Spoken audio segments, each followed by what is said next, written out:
السلام عليكم ورحمة الله وبركاته.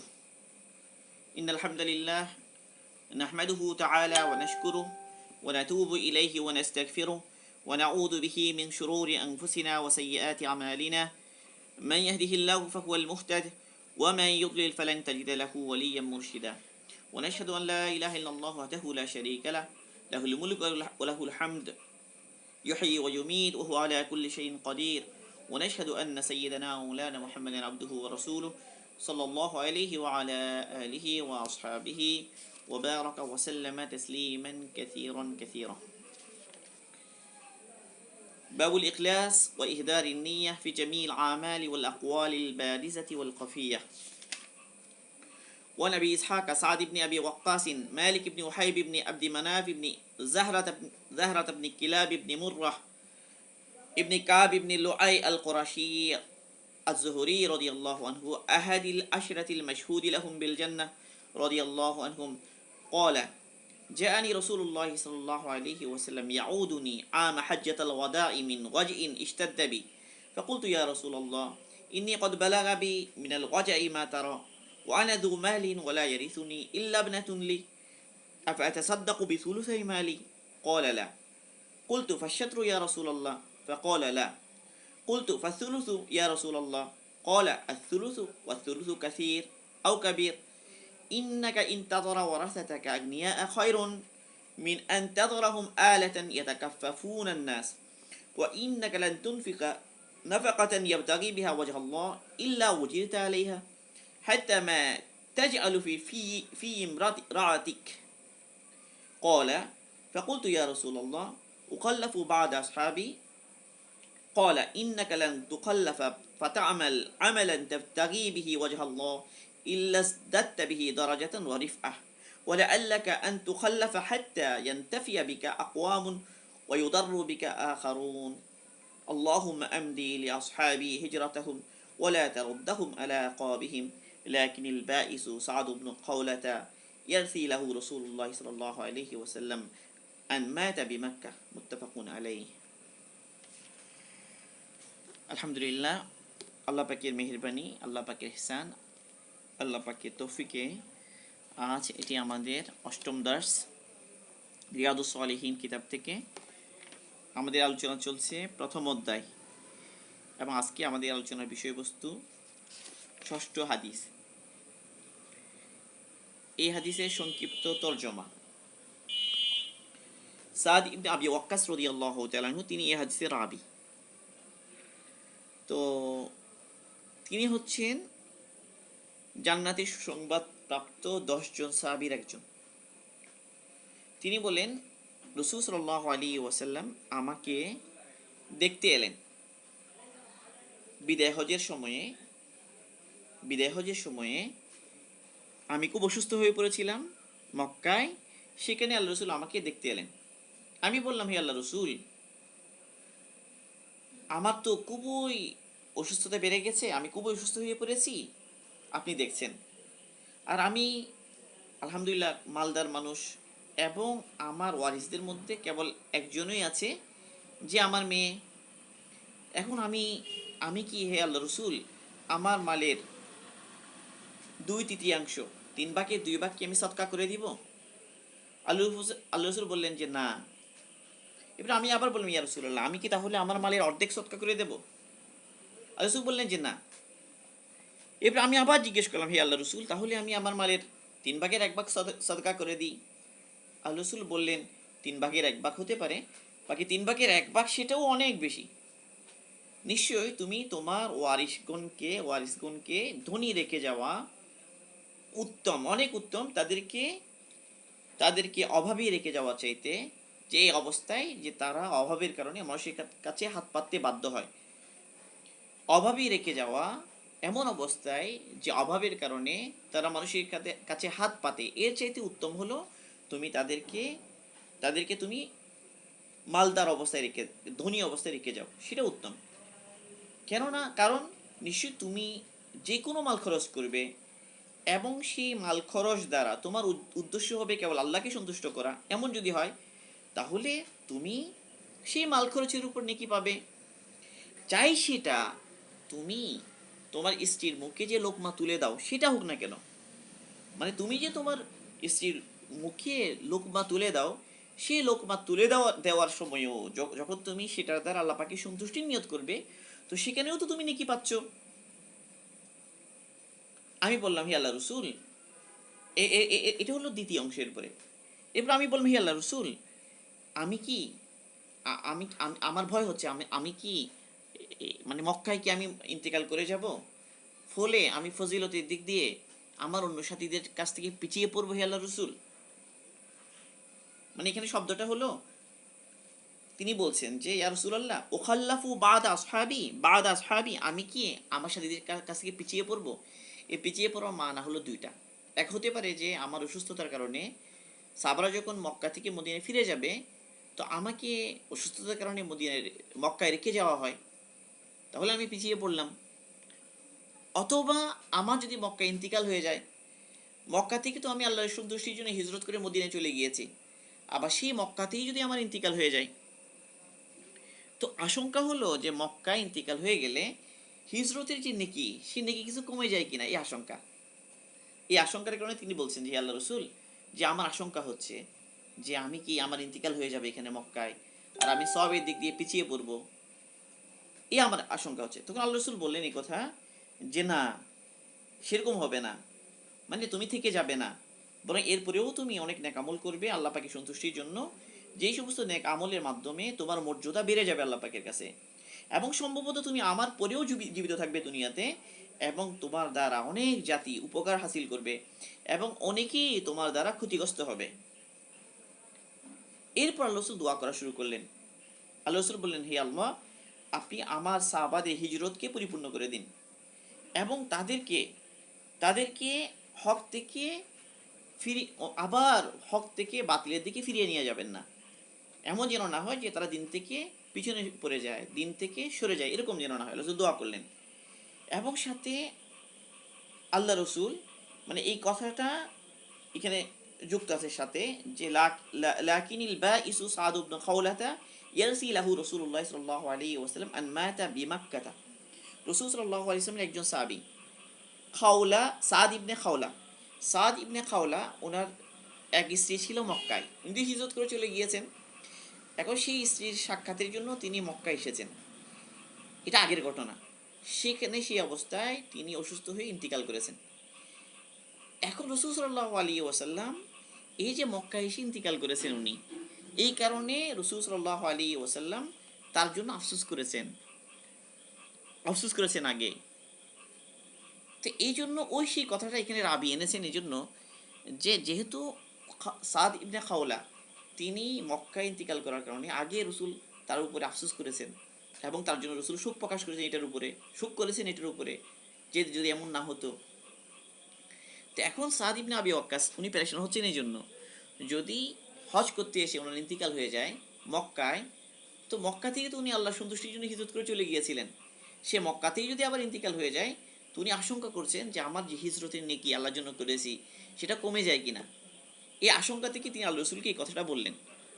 এখন এর জবাবে আল্লাহ রসুল তাকে আশা দেখালেন যে না, তোমার ইন্তিকাল হবে না, তুমি পিছনে রয়ে যাবে না, বরং তুমি এরপরে অনেক বেশি নেকামল করবে, যে সমস্ত নেকামল আল্লাহর জন্য করবে, ফলে তোমার ফজিলত আরো অনেক বাড়বে, তোমার মর্যাদা আরো অনেক বাড়বে, অনেক বেশি নেকামলের সুযোগ তুমি পাবে। এমনকি সম্ভবত তুমি আমার পরেও, আমি দুনিয়া থেকে চলে যাওয়ার পরেও তুমি জীবিত থাকবে, এবং তোমার দ্বারা অনেক মানুষ লাভবান হবে, এবং অনেকেই আবার তোমার দ্বারা ক্ষতিগ্রস্ত হবে।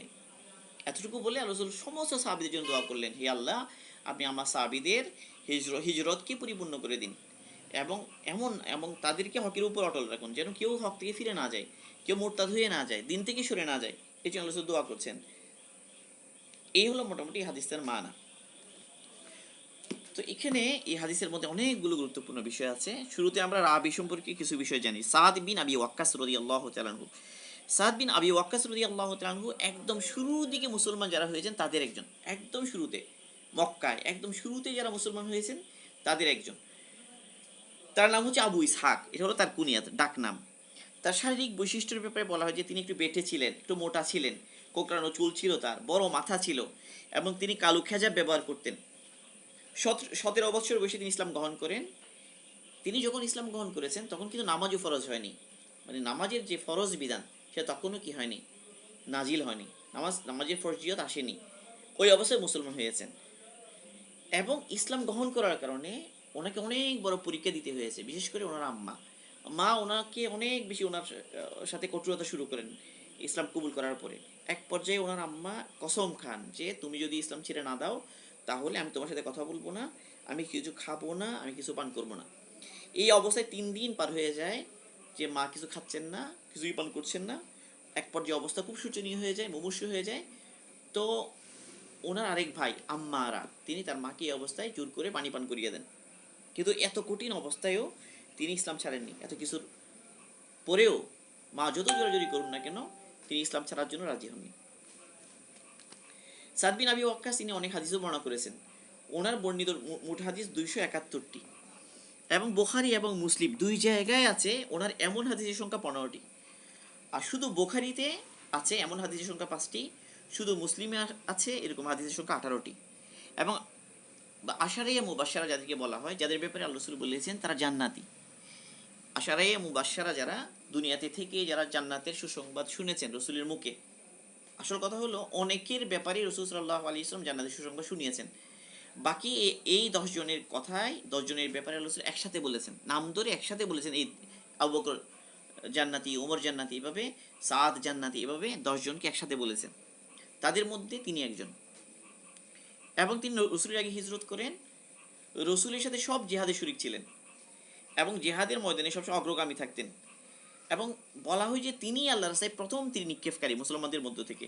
তিনি বলেন ইন্নী লা আউয়ালুল আরব রমা বিসাহামিন ফি সাবিলিল্লাহ, আল্লাহ রাস্তায় প্রথম তিনি নিক্ষেপকারী ব্যক্তি আমি আরবদের মধ্য থেকে, তিনি বলেছেন। এবং তিনি ইসলামের ঘোর সওয়ার হিসেবে প্রসিদ্ধ ছিলেন, ফারিসুল ইসলাম নামে তিনি প্রসিদ্ধ ছিলেন। আলী রাদিয়াল্লাহু বলেন তিনি একমাত্র ব্যক্তি যার ব্যাপারে আল্লাহ রাসূল এই কথা বলেছেন, ফিদাকা আবি ওয়া উম্মি, হে সাদ তোমার জন্য আমার আব্বা আমার আম্মা দুজনেই কোরবান। এই কথাটা রাসূল সাল্লাল্লাহু আলাইহি ওয়াসাল্লাম মাত্র একজনের ব্যাপারে বলেছেন, তিনি সাদ বিন আবি ওয়াক্কাস রাদিয়াল্লাহু তাআলা আনহু। এবং তিনি রাসূল সাল্লাল্লাহু আলাইহি ওয়াসাল্লামের দোয়ার বরকতে মুস্তাজাবুদ দাওয়াত ছিলেন, মানে তিনি যে কোনো দোয়া করতেন সেই দোয়াটা কবুল হতো। কারণ রাসূল সাল্লাল্লাহু আলাইহি ওয়াসাল্লাম একবার দোয়া করেছেন আল্লাহুম্মা স্তাজিব লাহু ইদা দাআকা ইয়ানি সাদান। রাসূল সাল্লাল্লাহু আলাইহি ওয়াসাল্লাম বলেছেন যে হে আল্লাহ, সাদ যখন আপনার কাছে দোয়া করবে তো আপনি তার দোয়াটা কবুল করবেন। তো রাসূলের এই দোয়ার বরকতে তিনি মুস্তাজাবুদ দাওয়াত ছিলেন, তার মানে তিনি যে কোনো দোয়া করতেন দোয়াটা কবুল হতো। তো দিনের জন্য তিনি অনেক বিরক্ত দেখিয়েছেন এবং দিনের জন্য কঠোরতা দেখানো, দিনের জন্য কঠোর হওয়া, এর অনেক নজির আছে ওনার পক্ষ থেকে। একে ইত্তেবায়ে সুন্নাহ, বিনয়, সততা ইত্যাদি সম্পর্কে ওনার অনেক ঘটনা আছে, ওনার ব্যাপারে অনেক বর্ণনা আছে। হযরত ওসমান রাদিয়াল্লাহু তাআলা আনহুকে হত্যা করার পর যখন হযরত ওসমান রাদিয়াল্লাহু তাআলা আনহু নিহত হন বিদ্রোহীদের হাতে, তো তিনি নিজেকে ফিতনা থেকে দূরে সরানোর জন্য মানুষ থেকে আলাদা থাকা শুরু করলেন এবং নিজের বকরি, তারপর হলো ওট, এগুলো নিয়ে আলাদা থাকা শুরু করলেন। তো এই সময়ের ঘটনা ওনার ছেলে আমের ইবনে সাদ ইবনে আবি ওয়াক্কাসই বর্ণনা করেন যে একবার হলো কি সাদ ইবনে আবি ওয়াক্কাস রাদিয়াল্লাহু তাআলা আনহু নিজের ওট, ছাগল এগুলো নিয়ে ব্যস্ত ছিলেন। এমন সময় ওনার ছেলে ওমর, সাদ বিন আবি ওয়াক্কাস রাদিয়াল্লাহু আনহুর আপন ছেলে ওমর, তিনি এলেন। যেই মাত্র সাদ বিন আবি ওয়াক্কাস রাদিয়াল্লাহু আনহু ওমরকে দেখলেন, তিনি বললেন যে হে আল্লাহ, আপনি আমাকে এই আরোহীর খারাপি থেকে আমি আপনার কাছে পানা চাই। তো ওমর এসে তার নিকট এসে সরি থেকে নামলেন, নেমে বললেন যে আপনি আপনার ওট আর ছাগল নিয়ে ব্যস্ত আছেন, এদিকে মানুষ রাজত্ব নিয়ে ঝগড়া করছে, আপনি তাদেরকে ছেড়ে দিয়েছেন এই হালতে, আপনি তাদের থেকে আলাদা হয়ে গিয়েছেন আর তারা ঝগড়া করছে রাজত্ব নিয়ে, ফেতনার মধ্যে পড়ে গেছে, আপনি নিজেকে আলাদা করে রেখেছেন না, আপনি এদেরকে আলাদা করে রাখার কারণে ওরা এই সমস্যার মধ্যে পড়েছে। এই কথাটা হলো এরকম। তো তখন তিনি ওই ওমর নিজের ছেলের বুকে থাপ্পড় মারলেন, আঘাত করে বললেন যে চুপ কর, উসকুত, তুমি চুপ করো। আমি আল্লাহ রাসূল সাল্লাল্লাহু আলাইহি ওয়াসাল্লামের কাছে এই কথা শুনেছি, ইন্নাল্লাহা ইউহিব্বুল আবদাল তাকিয়াল গানিয়াল খফিয়া, আল্লাহ পাক তার ওই বান্দাকে ভালোবাসেন যে মুত্তাকি, পরহেজগার, যে গনি, অমুখাপেক্ষী এবং যে নিজেকে আড়াল রাখে, লুকিয়ে রাখে, এরকম বান্দাকে আল্লাহ পাক পছন্দ করেন। বস্তুত তিনি যে ফিতনা থেকে বাঁচার জন্য যে দূরে সরে আছেন, তো কোনো সাহাবীরাও, অনেক সাহাবীরা এই যে বিভিন্ন যখন ইখতিলাফ শুরু হয়ে গেল অনেক সাহাবীরা নিজেকে গুটিয়ে রেখেছেন ফিতনার মধ্যে না পড়ার জন্য। তাহলে বোঝা গেল যে মানে ফিতনার সময়ে ফিতনায় পড়ে যাওয়ার আশঙ্কা থাকলে নিজেকে গুটিয়ে রাখা, এটারও প্রমাণ সাহাবাদের মধ্যে আছে। যে কোনো ইখতিলাফের সময়, যে কোনো একটা বিরোধের সময়, যে ফিতনা যখন প্রবল হয় তখন ফিতনা থেকে গুটিয়ে রাখা, এটার পক্ষেও কি আছে, সাহাবাদের আমল আছে। তো উনি ইন্তিকাল করেন আকিক নামক একটা জায়গায়, ওনার ইন্তিকাল হয়, এখানে ওনার বাড়ি ছিল, এখানে ইন্তিকাল করেন, যে জায়গাটা মদিনা থেকে 10 মাইল দূরে। এরপরে ওনার ইন্তিকালের উপরে মানুষ তাকে কাঁধে করে তার লাশ নিয়ে আসে মদিনাতে। মদিনার গভর্নর যিনি ছিলেন মারওয়ান, তিনি তার জানাজা পড়ান। এবং বলা হয় যে মদিনায় ইন্তিকাল করা মুহাজিরদের মধ্যে তিনি সর্বশেষ, মানে সর্বশেষ যে মুহাজির মদিনায় ইন্তিকাল করেন তিনি সাদ বিন আবি ওয়াক্কাস। তো সাদ বিন আবি ওয়াক্কাস অনেক ফজিলতের অধিকারী, কিন্তু উনি অনেক বীরত্ব দেখিয়েছেন জিহাদের ময়দানে। এবং সাদ বিন আবি ওয়াক্কাস রাদিয়াল্লাহু তাআলা আনহুর হাতেই ইরাক জয় হয়, ইরাক যে বিজয় হয় ওনার হাতে, ইরাক বিজয়ী উনি অনেক ফজিলতওয়ালা। তো যাই হোক, আমরা যে হাদিসটা পড়েছি এই হাদিস থেকে অনেকগুলো মাসাইল বের হয়, ফিকহুল হাদিস বলে এই অংশকে। মানে হাদিসের মধ্যে কিছু থাকে ফিকহুল হাদিস, মানে হাদিস থেকে ফেকা বের হয়, মাসাইল বের হয়, এটা একটা বিষয় হাদিস থেকে। 2 নাম্বার হলো হাদিস থেকে নিজের আখলাকগত শিক্ষা, আমলগত শিক্ষা, ইমানের সবক সব পাওয়া যায়। বিভিন্ন ক্ষেত্রে একটা হাদিস থেকে অনেক ধরনের ইবরত পাওয়া যায়। ইমানের ক্ষেত্রে রাহাবারি পাওয়া যায়, আখলাকের ক্ষেত্রে রাহাবারি পাওয়া যায়, আমলের ক্ষেত্রে রাহাবারি পাওয়া যায়। তো এখানে 4টা বিষয়, 4টা মাসাইল। এক হলো অসুস্থ ব্যক্তিকে দেখতে যাওয়ার হুকুম কি, এটা একটা মাসাইল, যে আল্লাহ রসুল গিয়েছেন তাকে দেখার জন্য। হজ্জাতুল বিদায় হজের সময়ে অসুস্থ হয়ে পড়লেন, রসুল তাকে দেখতে গেলেন। এখন রুগী দেখতে যাওয়া, এটা তো সুন্নত, এটা সমস্ত ফুকাহারা একমত যে রুগী দেখতে যাওয়া এটা কি একটা আমাল ফজিলতপূর্ণ, এটা সবাই একমত। বাকি রুগী দেখতে যাওয়াটা কি ফরজ, না ওয়াজিব, না সুন্না, না মুস্তাহাব, মানে এটা একটা মাসাইল। মানে এখন রুগী দেখতে যাওয়া একটা ফজিলতপূর্ণ আমাল হাদিসে এসেছে। এখন ধরা যাক যে আমার একজন প্রতিবেশী অসুস্থ হয়ে পড়লো, এখন তাকে দেখতে যাওয়া কি আমার উপর ওয়াজিব, ফরজ, কোন পর্যায়ের? তো ইবনে হাজম রহিমাহুল্লাহ একজন সাহাবী আছেন, একজন মানে ফকি আছেন, তার মত হলো কমপক্ষে একবার প্রতিবেশী যদি অসুস্থ হয় এবং দেখতে যাওয়া সম্ভব হয়, তো কমপক্ষে একবার দেখতে যাওয়া ফরজ। এটা ওনার মাযহাব, ওনার মাযহাব এটা। কিন্তু ইমাম নবী রহিমাহুল্লাহ তিনি বলেন যে জুমহুর ফুকাহারা এই কথার উপর একমত, এই কথার উপর একমত যে যে কেউ যদি অসুস্থ হয়ে যায়, তো অসুস্থ হয়ে গেলে তাকে দেখতে যাওয়াটা ওয়াজিব নয়। সেটা ফজিলতপূর্ণ, এটা ঠিক আছে, এটা সুন্না, ফজিলত আছে এটার উপর, নেকি আছে, কিন্তু ওয়াজিব নয়। মানে ওয়াজিব যদি বলা হয় তো গুনাহ হবে দেখতে না গেলে, মানে ওয়াজিব নয়। এটা হলো, এটা নকল করেছেন তিনি ইমাম নবী রহিমাহুল্লাহ শরহুল মুহাজ্জাব, এটা ওনারই কিতাব, ওনার লেখা, এই কিতাবে উনি নকল করেছেন। আল্লামা শাওকানি রহিমাহুল্লাহ ওনার নাইলুল আউতার একটা কিতাব আছে, সেখানেও এই কথাটা তিনি নকল করেছেন। এটা হলো একটা মাসাইল।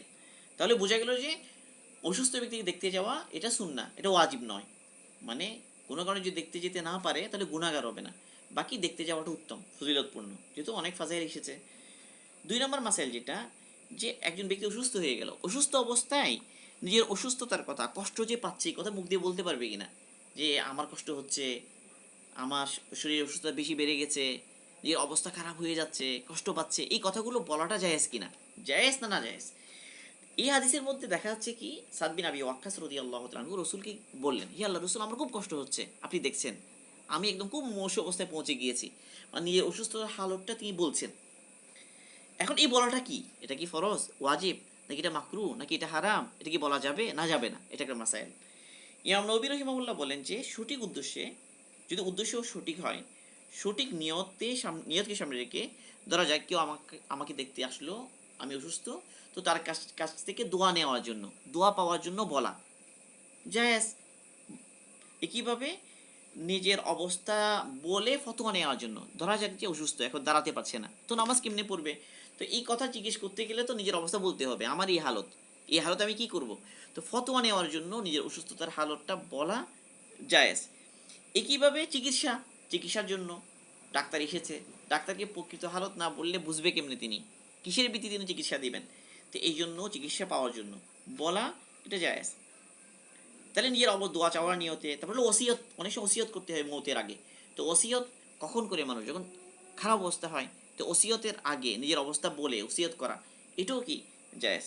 কিন্তু ওসি একটা বিষয় এখানে মনে রাখতে হবে, অসন্তুষ্টি প্রকাশ করার উদ্দেশ্য হতে পারবে না। মানে আল্লাহ পাকের ফায়সালায় নারাজি প্রকাশমূলক কোনো শব্দ বের হতে পারবে না। মানে আল্লাহ পাকের ফায়সালায় রাজি আছেন, অসুস্থ ব্যক্তি আল্লাহ পাকের ফায়সালায় রাজি আছেন, আল্লাহ পাকে অসুস্থতা দিয়েছেন, এই হালতে রাজি।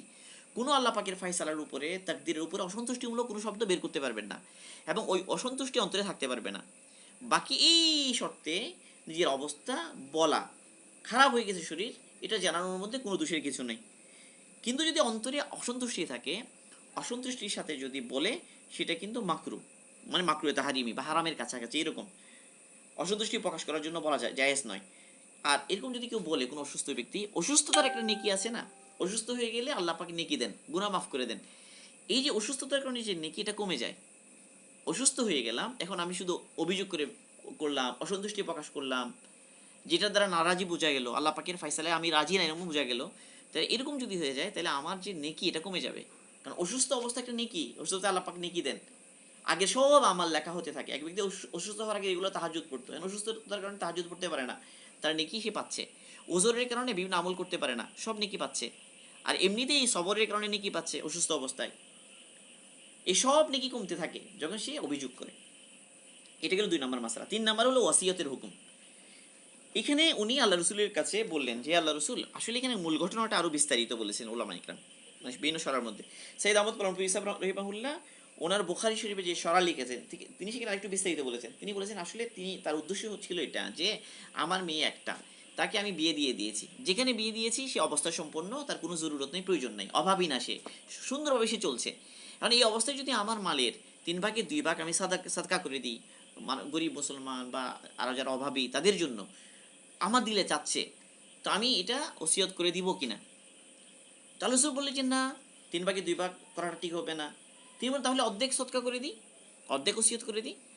আল্লাহ রসুল বললেন যে না, অর্ধেকও করা যাবে না। আল্লাহ রসুল বললেন যে 3 ভাগের 1 ভাগ, 3 ভাগের 1 ভাগ তুমি ওসিয়ত করতে পারো, কিন্তু 3 ভাগের 1 ভাগও অনেক। এখন ফুকাহারা বলেন, ওনারা একমত যে এই কথার উপরে, মৃত্যুর সময় ওসিয়ত করাটা জায়েজ, এই জায়েজের উপরে সবাই একমত। এখন ওসিয়ত করাটা, এটার হুকুম কি? এটা কি ফরজ, নাকি এটা ওয়াজিব, নাকি এটা মুস্তাহাব, না এটা কেবল জায়েজ মুবাহ, কোনটা? এটা নিয়ে হলো আমাদের মধ্যে ইখতিলাফ। এখন তবে মানে এদের মধ্যে কেউ ওয়াজিব বললেও বা কেউ মুস্তাহাব বা মুবাহ বললেও, ইবনে আব্দুল বার রহিমাহুল্লাহ, উনি একজন ফকি বা ইমাম হাম্বলি মাযহাবের, ওনার একটা বিখ্যাত কিতাব আছে হাম্বলি মাযহাবের কিতাব আল মুগনি। এই আল মুগনি কিতাবের মধ্যে উনি কথা বলেছেন যে, এই কথার উপর জুমহুর ফুকাহাগণের ইজমা, মানে সমস্ত জুমহুর ফুকাহা এই কথার উপর একমত যে ওয়াসিয়ত করাটা ওয়াজিব নয়, মানে মওতের সময় ওসিয়ত করতেই হবে এরকম, এরকম ওয়াজিব নয়, বরং সেটা মুস্তাহাব বা মুবাহ। 4 নম্বর মাসাইল হলো যে কতটুকু ওসিয়ত করতে পারবে। তাহলে এই হাদিস দ্বারা বোঝা যাচ্ছে যে এখানে রসুল তাকে অনুমতি দিয়েছেন 3 ভাগের 1 ভাগের জন্য।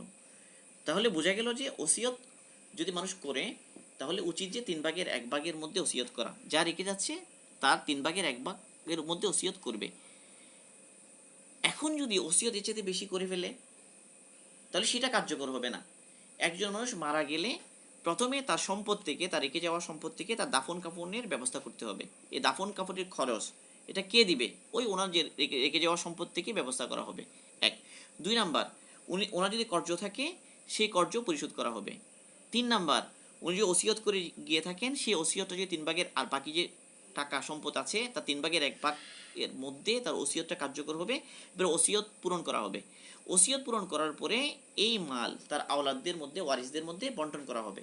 তাহলে এই হাদিস দ্বারা বোঝা গেল যে ওসিয়ত করাটা 3 ভাগের 1 ভাগ, যেটা রসুল বলেছেন। তো ওসিয়ত করাটা ওয়াজিব নয়, যদি করে তো 3 ভাগের 1 ভাগের মধ্যে করা চাই। 3 ভাগের 1 ভাগের চাইতে যদি বেশি করে, তাহলে সেটা কার্যকর হবে না, কার্যকর হবে 3 ভাগের 1 ভাগের ভিতরে, এবং তাও দাফন কাপন এবং তার কর্য পরিশোধ করার পর। দাফন কাপনে খরচ যা হলো সেটা, এরপরে তার কর্য, এরপরে ওসিয়ত, এরপরে ভাগ বাটোয়ারা হবে। এই ভাগ বাটোয়ারা হওয়ার আগ পর্যন্ত কোনো ওয়ারিস কোনো মাল থেকে কোনো কিছু অন্যদেরকে না বলে নিয়ে যেতে পারবে না। যদি নিয়ে যায় কি হবে? হারাম হবে। অনেক সময় মানুষ মারা গেলে মানুষ মেজবান দেয়, মেজবান দিয়ে কার টাকা থেকে, উনি যে রেখে গেছেন সম্পদ, এখান থেকে মেজবান দিল। অনেক সময় হয় কি, এই মেজবান ওখানে উনি হয়তো রেখে গেছেন নাবালেক, নাবালেকরা ইয়াতিম হয়ে গিয়েছে, এবং ইয়াতিম নাবালেক এখন তার ওই টাকা সহ খরচ করে মেজবান দেওয়া হলো। তাহলে দেখেন এই মেজবানি গোশত যারাই খাবে, ওখানে যারাই খাবার খাবে সবাই হারাম খাবে। কারণ এখানে তো ইয়াতিমের মাল এসে গিয়েছে, এবং আল্লাহ পাক ইয়াতিমের মাল ভক্ষণ করাকে আগুন খাওয়ার সাথে কি করেছেন, তুলনা দিয়েছেন। জাহান্নামের আগুন ভক্ষণ করলো যারা ইয়াতিমের মাল আত্মসাৎ করলো। তাহলে এই যে ইয়াতিমের সম্পদ যদি ঢুকে যায় এভাবে, তাহলে এই খাবার খাওয়া কি হবে না, জায়েজ হবে না। মানুষ এই সমস্ত মাসাইল একদম খেয়াল করে না। মানুষ মনে করে মারা গেলে মেজবান দিতে হবে, এই করতে হবে, সেই করতে হবে। দেখা যায় যে উনি যে সম্পদ রেখে গেলেন সেখান থেকেই মেজবান দেওয়া হয়, অথচ ওখান থেকে ওনার প্রথম দাফন কাফন, এরপর ওনার কর্য থাকলে কর্য পরিশোধ করতে হবে, এরপর ওসিয়ত করে গেলে ওসিয়ত যেটা এটা বাস্তবায়ন করতে হবে। ওসিয়ত বাস্তবায়ন করার পরে যে টাকা থাকবে, সম্পদ থাকবে, এটা ওয়ারিসদের মধ্যে বন্টন হবে। বন্টন হওয়ার আগে কি করতে পারবে না, বন্টন হওয়ার আগে এটা কিছুই করতে পারবে না। এখানে ওই টাকা খরচ করে মেজবান দেয়া, বা যে কেউ ইচ্ছে মতো কিছু জিনিস নিয়ে গেল। অনেক সময় মোবাইল থাকে, যিনি মারা গেলেন উনি একটা মোবাইল রেখে গেলেন, ট্যাক্স ছেলে এটা কাউকে না বলে মোবাইল যদি নিয়ে নেয়, এটা জায়েজ হবে না, মানে এটাও উঠবে কোথায়, ওই সম্পদ বন্টনের মধ্যে উঠবে। মুফতি মোহাম্মদ শফি রহিমাহুল্লাহর একটা চমৎকার ঘটনা আছে। একবার হলো কি, মুফতি মোহাম্মদ শফি রহিমাহুল্লাহ ওই তাকি ওসমানী সাহেব হুজুরকে উনি বললেন যে আমার জন্য পানি নিয়ে আসো। তো তিনি পানি এনেছেন ওনার আম্মার গ্লাসে করে। তো আম্মার গ্লাসে করে পানি এনেছেন, এখন ওনার রুমের মধ্যে ওই গ্লাসটা আছে। তো পানি খাওয়ার পর উনি বারবার বলতে লাগলেন যে গ্লাসটা রেখে আসো তোমার আম্মার রুমে। তো উনি রাখতে ভুলে গেলেন। এরপর উনি আবার ডাকলেন যে তো কি তুমি গ্লাসটা রেখে আসো তোমার আম্মুর রুমে। তিনি আব্বু যে কোনো সময় তো রাখা যাবে। মুফতি শফি সাহেব রহমান বললেন যে দেখো, যদি আমার আজকে রাতের মধ্যে ইন্তিকাল হয়ে যায়, তুমি এই গ্লাস রাখলে না তোমার মায়ের রুমে, এটা তোমার আম্মার মালিকানায়। এখন যদি আমার ইন্তিকাল হয়ে যায় এই গ্লাস আমার রুমে থাকা অবস্থায়, তাহলে কালকে কি হবে, কালকে তোমার এখান থেকে কি করা হবে, ভাগ বাটোয়ারার সময় এই গ্লাসটা ঢুকে যাবে। অথচ তোমার আম্মার সম্পদ আমার মেরাসের মধ্যে সেটা ঢুকে যাবে, আমার রেখে যাওয়া সম্পদের মধ্যে সেটা ঢুকে যাবে। তাহলে তো আরেকজনের হক ঢুকে গেল। এই জন্য আমি চাচ্ছি এখনই তুমি রেখে আসো। তো ওনারা কত সচেতন ছিলেন। একইভাবে শেখ আব্দুল হাই, ডাক্তার আব্দুল হাই আরেফ বিল্লাহ যিনি রহিমাহুল্লাহ, তিনি ওনার আব্বার ইন্তিকালের পরে এলেন। তো এখন আসার পরে তো ওখানে যে মেহমানদারির ব্যবস্থা যেটা, তো মেহমানদারি কিছু দেওয়া হয়েছে, উনি খেতে রাজি হচ্ছেন। বলে আমরা তো এমনিতে খেতে পারবো না, আপনাদের তো কি হয়নি, ভাগ বাটোয়ারা হয়নি এখনো। তো ওখানে তো ওনারা সবাই ছিলেন, ভাই বোনেরা সবাই ওয়ারিসরা। তারা সবাই বললেন যে হজরত আমরা এই মাসালার সাথে ওয়াকিফাল আছি, আমাদের সবার পক্ষ থেকে এটা দেওয়া হয়েছে, আপনি এটা নিতে পারেন, কোনো সমস্যা নেই। এরপর উনি নিলেন। বলা হয়েছে, ধরা যায় যে এই কোনো মাইয়াত মারা গেল, মারা যাওয়ার পরে তার পাঞ্জাবির পকেটে একটা চনা বুট, একটা ছোলা পাওয়া গেল, একটা বুট পাওয়া গেল। মানে এই বুটটাও কি হয়ে গেল, এখন মিরাজের সম্পত্তি হয়ে গেল। কিন্তু এই বোটের মধ্যেও সবার অধিকার কি হয়ে গেল, সবার অধিকার এই বোটের উপরেই রয়ে গেল। তার মানে এটা এটা বন্টন কীভাবে, এটা অন্য বিষয়, কিন্তু এটার মধ্যেও কি আছে, মিরাজ ঢুকে গেছে। তো যারা সতর্ক তারা এইসব ব্যাপারে অনেক সতর্কতা এখতিয়ার করেন। যাক আল্লাহ পাক আমাদেরকে তৌফিক দান করুন এই বিষয়টা খেয়াল করার। তাহলে ওসিয়তের পরিমাণ কতটুকু হবে, তাহলে বোঝা গেল যে সুলুস মানে হলো 3/1 মধ্যেই ওসিয়ত কার্যকর হবে। এতটুকু আলোচনা এখানে গেল। এরপরে এই হাদিস থেকে আরও কিছু ফাওয়ায়েদ এই হাদিসের মধ্যে আছে। এক নাম্বার হলো রুগী দেখতে যাওয়ার ফজিলত। তো শুরুতেই আমরা কিছু আলোচনা করলাম। আসলে একজন মুসলমানের হক যে সে অসুস্থ হলে দেখতে যাবে। হকুল মুসলিমি আলাল মুসলিমি খামস, আল্লাহ রাসূল হাদিসে পাকে বলেন, এই হাদিস বুখারী মুসলিম দুই জায়গায় এসেছে, যে একজন মুসলমান আরেকজন মুসলমানের কাছে 5টা হক পায়। এক হলো রদ্দুস সালাম, সালাম দিলে জবাব দেয়া। ইয়াদাতুল মারিদ, কেউ অসুস্থ হলে দেখতে যাওয়া। ইত্তিবাউল জানায়েজ, কেউ মারা গেলে জানাজায় শরীক হওয়া। ইজাবাতুদ দাওয়া, কেউ দাওয়াত দিলে খাওয়ার জন্য দাওয়াত কবুল করা। তাশমিতুল আতেশ, কেউ যদি হাসি দেয়, হাসি দিয়ে যদি কেউ আলহামদুলিল্লাহ বলে, তার জবাবে ইয়ারহামুকাল্লাহ বলা। এটা হলো হক, একজন মুসলমানের উপরে একজন মুসলমান হক পায়। আল্লাহ রাসূল হাদিস পাকে বলেছেন মুসলিম শরীফে, ইন্নাল মুসলিমা ইদা আদা আকাহুল মুসলিমা লাম ইয়াজাল ফি কুরফাতিল জান্নাহ হাত্তা ইয়ারজিয়া। কোনো মুসলমান যখন তার কোনো অসুস্থ মুসলমান ভাইকে দেখতে যায়, যতক্ষণ দেখতে গেল ততক্ষণ সে জান্নাতের বাগানে অবস্থান করে, যতক্ষণ ফিরে না আসে। তো এই জন্য আল্লাহ পাক এই সুন্নার উপরে আমল করে আল্লাহ পাক আমাদেরকে তৌফিক দান করেন। রুগী দেখার কতগুলো সুন্নাহ আছে। যখন আমরা রুগী দেখতে যাব, প্রথমত রুগীর কাছে অল্প সময়ের জন্য অবস্থান করা, এত দীর্ঘ সময় অবস্থান না করা, যেই কারণে রুগীর কষ্ট হবে। মানে রুগীর কষ্ট হচ্ছে কি না এটা খুব দেখা জরুরি। আমরা অনেকেই ওই রুমে গিয়ে ভিড় করলাম, তাহলে তো লাভের চাইতে ক্ষতি বেশি হবে। তো রুগী দেখতে যাওয়া ঠিক আছে, দেখতে গেলে খুব অল্প সময়ের জন্য যেতে হবে। এমন কোনো কিছু না হওয়া চাই যা রুগী আরও ক্ষতি হবে, এমন কোনো আচরণ করা যাবে না। অল্প সময়ের জন্য অবস্থান করতে হবে। এরপর রুগীর জন্য দোয়া করা, রুগীর কাছে দোয়া চাওয়া, এবং বিভিন্ন আমাল আছে এই সময়ে, যে এই একটা দোয়াও আছে যে এখানে দরুদ শরীফ পড়া, এরপর 7 বার এই দোয়াটা পড়া, এরপর আবার দরুদ শরীফ পড়ে রুগীকে ফু দেয়া, আসআলুল্লাহ আল আজিম রব্বাল আরশিল আজিম আন ইয়াশফিয়াক, এই দোয়াটা 7 বার পরে রুগীর শরীরে ফুক দেয়া। রাসূল সাল্লাল্লাহু আলাইহি ওয়াসাল্লামের তরফ থেকে খুব কি আছে, ফাজাইল আছে এখানে, যে বলা হয় যে তার যদি লেখা না হয়ে থাকে তাহলে ইনশাল্লাহ কি হয়ে যাবে, সে সুস্থ হয়ে যাবে, মানে এই আমল করার দ্বারা। এবং এই কথা বলা লা বাসা তাহুরুন ইনশাআল্লাহ, মানে তোমার যে কি অসুস্থতা এটা তোমার জন্য গুনার কাফারা হয়ে যাবে, আল্লাহ গুনাহ মাফ করে দেবেন। এবং রোগীকে আশার কথা শোনানো, রোগীর জন্য দোয়া করা, যেমন সাদ বিন আবি ওয়াক্কাসের জন্য আল্লাহ দোয়া করেছেন, মুসলিম শরীফের রিওয়ায়াতে আছে সেটা। আল্লাহ রাসূল বলেছেন যে আল্লাহুম্মা শফি সাদান, হে আল্লাহ আপনি সাদকে সুস্থ করে দেন, 3 বার বলেছেন আল্লাহ রাসূল। তাহলে বোঝা গেল রোগীর জন্য 3 বার দোয়া করা সুন্নাত। আল্লাহুম্মা শফি সাদান, এবার 3 বার দোয়া করেছেন আল্লাহ রাসূল শেফার জন্য, মুসলিম শরীফে আছে।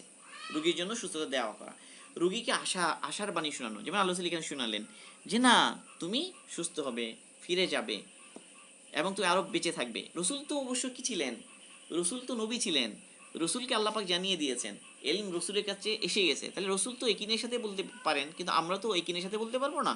কিন্তু আমরা আশার কথা শোনাবো যে ইনশাআল্লাহ আল্লাহ পাক আপনাকে সুস্থ করে দিবেন, হ্যাঁ আল্লাহ পাক আপনার হায়াত বাড়িয়ে দিবেন, ইনশাআল্লাহ আপনি সুস্থ হয়ে যাবেন, টেনশন করবেন না। তো রোগীকে আশার বাণী শোনানো এটাও সুন্নাহ। আল্লাহ পাক আমাদেরকে রোগী দেখার যে সুন্নাহ এগুলো আমল করার তৌফিক দান করুন। আচ্ছা, এরপরে 2 নম্বর বিষয় এখানে হজ্জতুল বিদা। হজ্জতুল বিদা অনেক গুরুত্বপূর্ণ একটা ইভেন্ট, মানে ইসলামের ইতিহাসে এবং দাওয়াতের ইতিহাসে হজ্জতুল বিদার অনেক গুরুত্ব। হজ্জতুল বিদাকে বিদা বলা হয় কেন, মানে রাসূল সাল্লাল্লাহু আলাইহি ওয়াসাল্লামের সাথে শেষবারের মতো দেখা হয়েছে। মিরাজের হকদার, এটা অনেক লম্বা মাসাইল, এটা কিন্তু এখানে আলোচনা করা সম্ভব হবে না, অনেক বড় বিষয়, অনেক বেশি লম্বা সময় লাগবে। এটা ইনশাআল্লাহ আল্লাহ পাক তৌফিক দিলে কখনো যদি সুযোগ হয়। হজ্জুল বিদা বলা হয়, আবার হজ্জাতুল বালাগ বলা হয়, কেন আল্লাহ রাসূল বলেছেন আলাহাল বাল্লাগতু আলাহাল বাল্লাগতু, এটা জিজ্ঞেস করেছেন যে তোমাদের কাছে আমি পৌঁছে দিয়েছি কিনা, তো তারা বলেছেন হে আল্লাহ রাসূল আপনি হক আদায় করে পৌঁছে দিয়েছেন, এই কথা সাহাবারা স্বীকৃতি দিয়েছেন। এরপর আল্লাহ রাসূল আসমানের দিকে ইশারা করেছেন যে আল্লাহ আপনি সাক্ষী থাকেন, এই জন্য হজ্জাতুল বালাগ বলা হয়। আবার হজ্জাতুল ইসলাম বলা হয়, কারণ এটা প্রথম হজ, যে হজে কোনো মুশরিক শরীক হয়নি, কোনো কাফের কোনো মুশরিক, যে হজে প্রথমবারের মতো কেউ আসেনি, এটা হলো হজ্জাতুল ওয়াদা। এ হজের সময় হজ্জাতুল ওয়াদা এটাতে, তো এই জন্য এটার অনেক ফজিলত, দাওয়াতের অনেক রসিকের নসিহত করেছেন, বিদায় হজের ভাষণ আছে, অনেক নসিহত আছে, অনেক গুরুত্বপূর্ণ কথা আছে, অনেক হকের ব্যাপারে আল্লাহ রাসূল কথা বলেছেন। এটা অন্য সময়ে আমরা আলোচনা করবো আল্লাহ তৌফিক দিলে, বা আমরা নিজেরাই জেনে নিতে পারি কি বলছেন আল্লাহ রাসূল, অনেক নসিহতপূর্ণ কথা আছে এখানে। এবার 3 নম্বর বিষয় এই হাদিসে হলো সেটা মাসাইল জিজ্ঞেস করা। একটা জিনিস তো মাসাইল জিজ্ঞেস করা, আর একটা হলো যে নেকির কাজেও পরামর্শ নেওয়া চাই, এটা এই হাদিস থেকে বোঝা যায়। যেমন সাদ বিন আবি ওয়াক্কাস রাদিয়াল্লাহু তাআলা আনহু, ওনার দিলে ইচ্ছে হলো যে আমি 3 ভাগের 2 ভাগ সাদাকা করে দিই, এটা নেকির কাজ, দিলে অসুবিধা কি, কিন্তু উনি এরকম চিন্তা করেননি, তিনি রাসূল সাল্লাল্লাহু আলাইহি ওয়াসাল্লামকে জিজ্ঞেস করলেন হে আল্লাহ রাসূল এরকম করা আমার জন্য ঠিক হবে কি হবে না, আমি এরকম সাদকা করতে চাই, আপনি কি বলেন।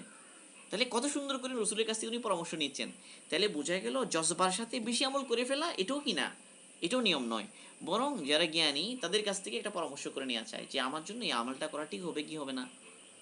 এ সাহাবাদের আমলের মধ্যে এটা পাওয়া যায়, প্রায় সাহাবিরা তারা রসুলের কাছ থেকে পরামর্শ নিতেন যে কোনো আমলের ব্যাপারে, মাসাইলের ব্যাপারেও নিতেন, আর এখানে মাসাইলও জিজ্ঞেস করেছেন তিনি, আবার পরামর্শও নিয়েছেন, দুইটাই। এটা হলো একটা বিষয়। আরেকটা হলো যে অনেক সময় ওয়াজিব যেগুলো হক, ওইগুলোতেও নিয়ত সঠিক হওয়ার কারণে নেকি বেড়ে যায়। যেমন এখানে আল্লাহ রাসূল যে কথা বললেন, যে এখানে আরেকটা বিষয় গুরুত্বপূর্ণ, যে ইনি স্ত্রী এবং সন্তানদের জন্য খরচ করার ফাজাইল আছে এখানে।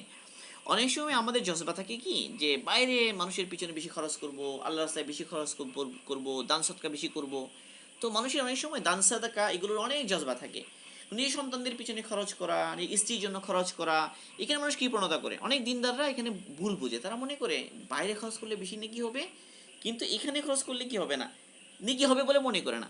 তো আল্লাহ কি সুন্দর করে বললেন, যে প্রথমে এই কথা বললেন যে তুমি তোমার সন্তানদেরকে ধনী রেখে যাওয়াটা উত্তম, তাদেরকে অভাবী রেখে যাওয়া চাইতে, এরপর তারা ভিক্ষা করবে এরকম হওয়া চাইতে তাদেরকে ধনী অবস্থায় রেখে যাওয়া এটা উত্তম।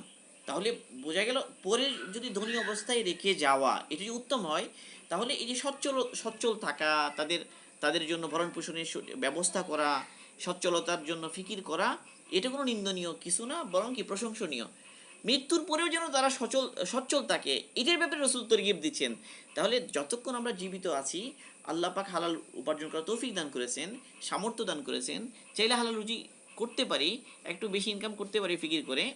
মানে এমন না যে দুনিয়ার পিছনে একদম কি হয়ে গেলাম, ব্যস্ত হয়ে গেলাম, মানে আমার সময়টাকে যথাযথভাবে দিয়ে ইনকাম করলাম, তাহলে এটা কি না নিন্দনীয় নয়, বরং এরকম চেষ্টা করা উচিত। এরপরের কথা আল্লাহ রাসূল যেটা বললেন যে তুমি ভালো নিয়তে, নেক নিয়তে যাই খরচ করবে, তুমি এটা তো আল্লাহ পাকের কাছে নেকি পাবে।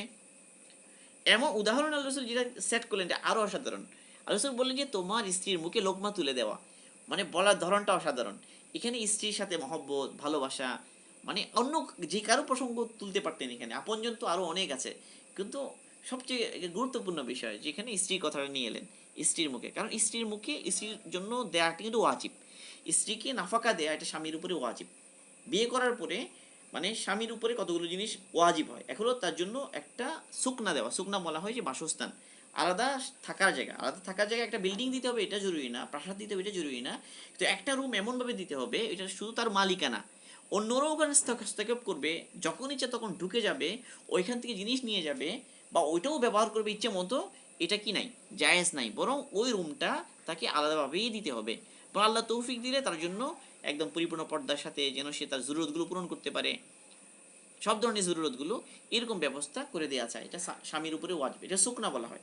আর একটু নাফাকা, মানে তার খরচ বহন করা, সব ধরনের খরচগুলো বহন করবে। অনেক সময় আমরা বিয়ে শাদী করার পরে অনেক সময় স্ত্রী থাকে কোথায়, বাপের বাড়িতে থাকে, তাকে এখনো তুলে আনিনি। তো এই অবস্থায়ও এই স্ত্রীর ভরণ পোষণ মেয়ের বাপের কাছে পৌঁছিয়ে দেয়া জরুরি স্বামীর জন্য। তারা যদি নাও চায়, নিজের থেকেই বলতে হবে যে এই আমি এই খরচটা দিতে চাই, কারণ এটা তো ওয়াজিব, দেয়া চাই, না দিলে গুনাহ হবে, হক এটা। এটা একটা। অনেক সময় মেহমান হয় বাপের বাড়িতে গিয়ে, অনেকে আছে যে শ্বশুরের উপর একদম দিয়ে রাখে, আর খবর নাই, হ্যাঁ নিজে যাচ্ছে, নিজেও গিয়ে খাচ্ছে।